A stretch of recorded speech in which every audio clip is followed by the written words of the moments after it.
লড়াই করে, যুদ্ধ করে, রাজপথে নামে।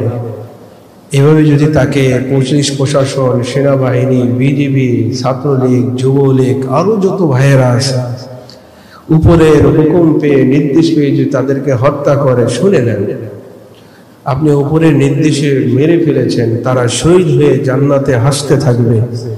আর একদিন আপনি জাহান্নামে যাইয়া কান্দন, আপনার কান্না কখনো শেষ হবে না, শুধু অনবরত কাঁদতেই থাকবে। কথা না ঠিক?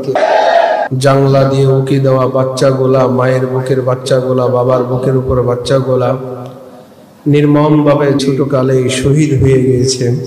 আল্লাহ, ও আমার হত্যা করছে, ও আমার কপালে গুল্লি বিদ্ধ করছে, ও আমার হাতগুলা ভেঙে দিয়েছে, ও আমার পা গুলা ভেঙে দিয়েছে। এই ব্যক্তি এবার বোঝেন যে একজন এমন এই জালেমের বিচারটা হাসর ময়দানে কেমন ভয়াবহ হতে পারে, যে আল্লাহ তাআলা মাজলুমকে এমন শক্তি দিয়ে